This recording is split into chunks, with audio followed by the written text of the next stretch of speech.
Have you ever had one of those interactions, someone says, have a nice day, but it just feels, well, a little empty? Hmm. Or maybe you've seen a deal online, looked amazing, but your gut just goes, hang on a sec, something's not quite right here. Yeah, that too good to be true feeling. Exactly. So today we're diving deep into that whole area, that tension between, the surface stuff and what's actually authentic underneath. Right.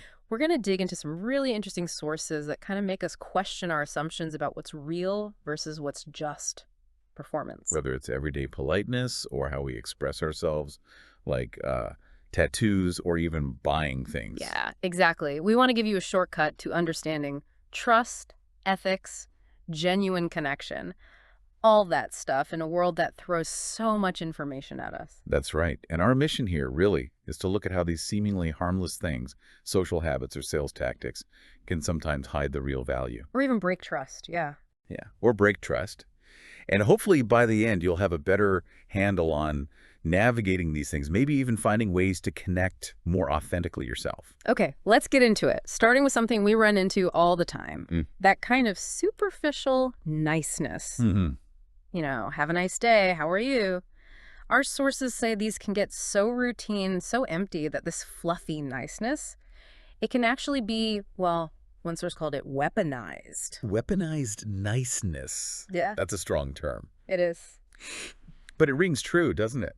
When politeness isn't just empty, but it's actually used to, like, brush off real concerns. Right, to mask that they don't really care. Exactly. It's worse than meaning nothing. It can feel, as one source put it, less than nothing. Even an absolute insult. Yeah, like you've got a serious issue with a company, you explain it all. And the reply finishes with, oh, we're glad to have supported you, have a wonderful day. When they've done precisely zero to help. Exactly. It's not support, it's basically saying we didn't listen and we don't care. So much for being a valued customer, right? Yeah. It really drives home that disconnect, doesn't it? The words versus the reality.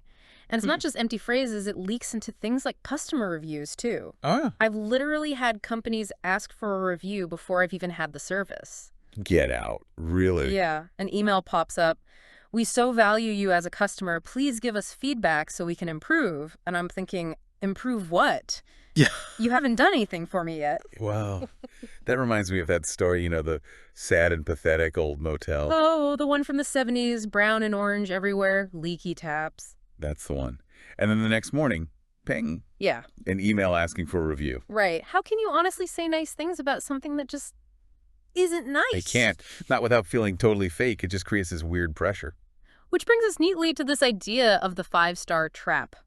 When a business flat out asks you for a 5-star review, there's this built-in assumption, this presupposition that your experience was already perfect. Right. And if it wasn't, what do you do then? Well, one strategy our sources mention is this. Praise in public, give constructive feedback back in private. Okay, so you'd send them a separate email maybe, explaining why it wasn't quite 5 stars. Yeah, that's the idea if they let you. Ah, there's the rub. The no-reply email address. Exactly. Or the phone number that just rings out. They're basically forcing you to give them a review in public, but cutting off any real channel for honest, private feedback. So if you were forced, and it wasn't great, that review probably isn't going to be 5 stars. Nope. And it raises big questions about integrity, doesn't it? It does. Like that academic example, someone asked for a testimonial for 2 people, but only really knew one of them well. Right. Ethically, they couldn't vouch for the second person. They just didn't have the knowledge. It really underlines, ethics and integrity in endorsements. So if that's the problem, what's the solution? How do you build honest feedback systems? Well, one ethical approach described was pretty smart. After a service, you get an email asking simply, what was the experience like? Thumbs up or thumbs down? Simple. Click thumbs up, then you get options for public reviews, Google, whatever. But if you click thumbs down... It takes you to a private form. Tell me what the problem was so I can then go and fix it. Ah, I like that. It separates the feedback collection from the public performance. Precisely. Because the real goal of feedback should be to know how well I did and can I improve. Not just getting stars for the next potential customer. Exactly. And actually, customers are savvy. People don't believe places with only perfect 5-star reviews. That's true. A 4.7 or something feels more real. Yeah. 4.7, around about that figure, one source said. It feels more credible. Genuine 5-star reviews need to be earned, not just ask to give me one. It makes you think about that wider thing, doesn't it, where we end up working for the technology to train the algorithm. Like the person deleting LinkedIn endorsements they didn't feel were earned. Yeah, even though it upset the algorithms, because integrity mattered more, that's quite a statement. It really is. And this superficiality, it's not just online, is it? It happens face-to-face, too. Oh, definitely. When I first moved to Australia, I took things like, how are you? And see you soon. Really literally. Oh, dear. How did that go? Well, I'd explain I was only visiting for 2 weeks, so I wouldn't be seeing them soon. Or I'd actually start telling them how I was feeling. Huh. Bet that raised a few eyebrows. Totally. I learned pretty quickly it wasn't usually a real question, just, a formula. Yeah, and when you do give a real answer, it can freak a few people out. Because they don't really expect a response. Exactly. Right. Even at the checkout, you get the how are you. You don't really expect a deep dive into their day or yours. Which makes you wonder, why bother asking if you don't want an answer? Good question. But here's another thought. What if you use that moment, that how are you, as a little prompt? How do you mean? Like an opportunity to check in with yourself. Instead of just, fine, maybe try something a bit different. Like what? I don't know, something like hopeful with a touch of melancholy. Haha. I can see that stopping someone in their tracks. Right. It's unexpected. It might actually spark a real conversation because it's not the automatic reply. I like that idea. But, okay, practical point here. Probably wouldn't recommend launching into deep melancholy at the supermarket checkout. Probably not. If there are 15 people behind you. Yeah, read the room. And also, be mindful that talking about heavy emotions might trigger people really badly. Good point. Very good point. Right. Maybe the length of your shopping cart dictates the length of your emotional response. Exactly. Okay, so words can be superficial. What about something more permanent, like tattoos? Tattoos, yeah. Let's talk about that tension there. Are they genuine personal expression or sometimes just a kind of social performance? It's a great question. Because you see tattoos that are clearly really beautiful and meaningful, deep stories. And then you see others that, look like a 5-year-old might have done them. Right, and you think, okay, what's the purpose here? And the permanence aspect is huge, isn't it? Absolutely. Our sources talked about the worry of regretting them in 20 years. Especially when, skin starts sagging. That beautiful design might not look the same. Exactly. And it's led to this whole other industry just for tattoo removal, which involves pain and expense. Yeah, it's not like changing your shirt. Fashion, music, styles that come and go. But getting a tattoo to go, that takes serious effort, serious discomfort. And there's the funny side, too, like tattoos clashing with outfits. Or the classic, getting your spouse's initials.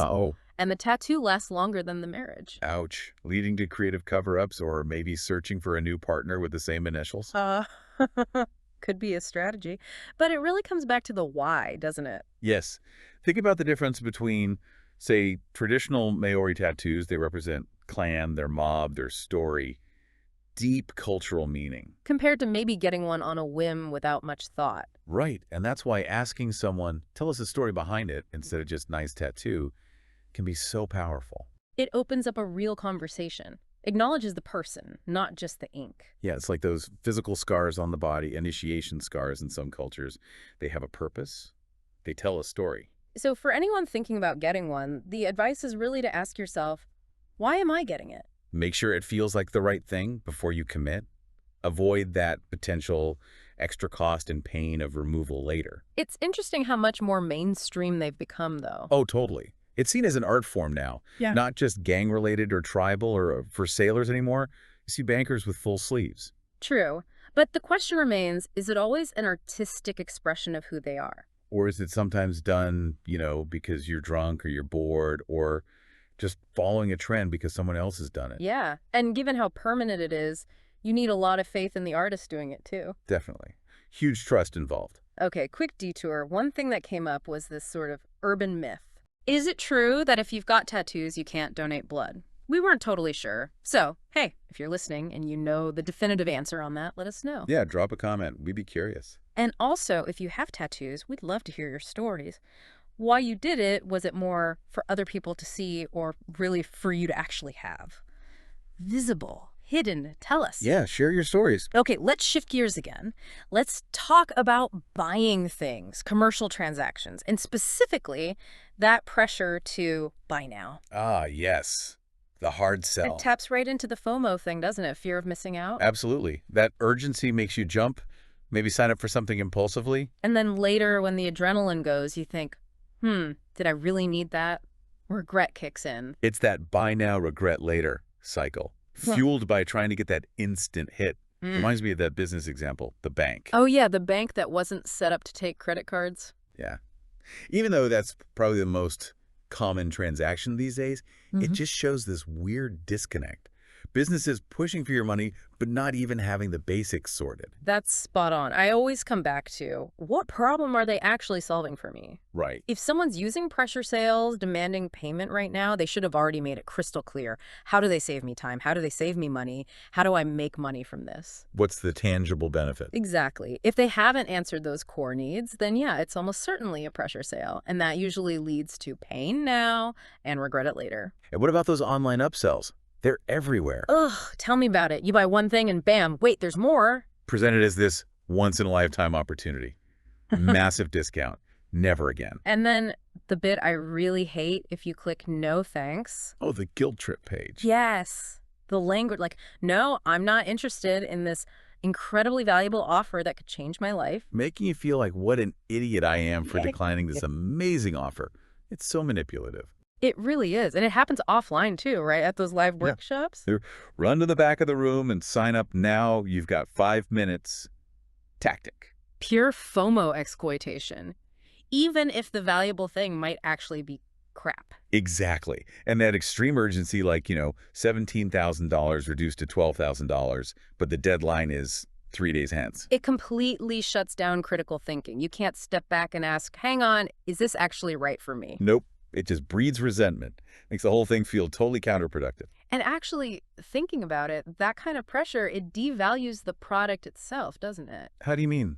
Well, if someone says their thing is worth $50,000 worth, but today we're going to give it to you for $3,000. Ah, okay. Your brain just hears. It's only worth $3,000. It makes you question the real value instantly. That's a great point. It suggests the harder they push, the less value there actually is. Yeah, because they're not letting you see the value for yourself. They're just forcing the sale. It really is about breaking trust, isn't it?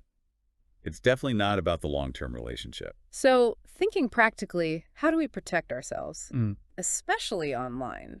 Well, one really crucial bit of advice that came up.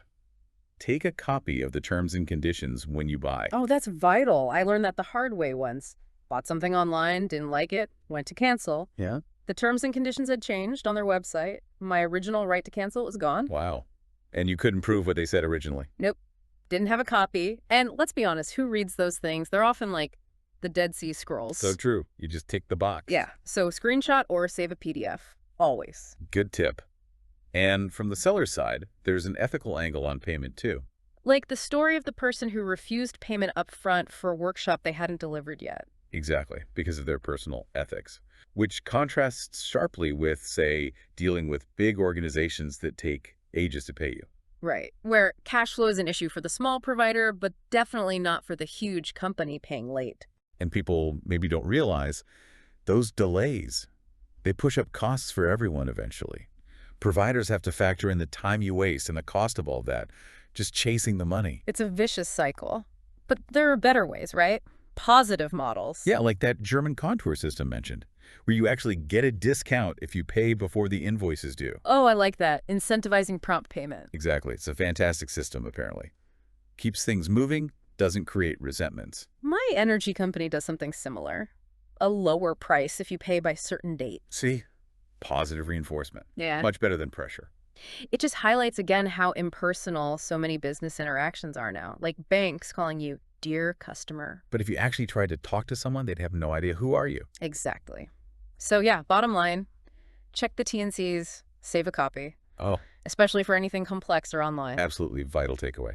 So we've covered quite a bit today, from that slightly hollow have a nice day through the very permanent ink of tattoos to the pressures of the buy now button. And the thread tying it all together seems to be this constant need to look beneath the surface, to figure out what's real interaction, real value, real trust. And what's just performance or pressure? Yeah. Yeah, distinguishing between the two is pretty crucial for navigating, well, everything really. Personal life, commercial life. So here's something to leave you thinking about. In this world that's getting faster, more convenient, driven by algorithms, full of these fleeting encounters, what's your personal line? Your threshold for authenticity? That's a great question. When do you feel the need to push past the superficial stuff? And when is it actually okay to just let have a nice day be enough without needing that deeper connection every single time? Maybe think about how you can take some of these ideas, from our deep dive today and use them to foster connections or transactions that feel a bit more genuine in your own life. Yeah. Something to mull over.